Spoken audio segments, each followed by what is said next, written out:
কাকা, পৃথিবী থেকে এমন কোনো নবী এসেছিল যে সবাইকে ভালোবাসতো, নিজের কথা চিন্তা করতো না, এমনকি অন্যের কথা চিন্তা করতো, এমন কোনো নবী এসেছিল নাকি?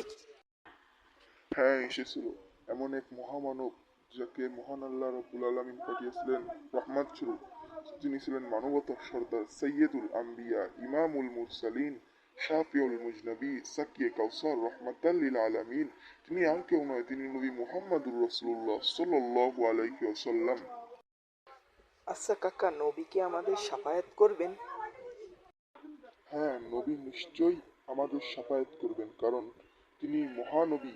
মহান আল্লাহ রব্বুল আলামিন বলেন আর শাফায়াতে নবী বলেছেন, কারণ নবী আমাদেরকে শাফায়াত করবেন, কারণ মহান আল্লাহ রব্বুল আলামিন নবীকে শাফায়াতের জন্যই দুনিয়াতে পাঠিয়েছেন। বন্ধুরা, আমাদের ভিডিওটি আপনাদের মাঝে ভালো লেগে থাকলে আমাদের এসকে কার্টুন মেলা চ্যানেলটিকে সাবস্ক্রাইব করে দেবেন।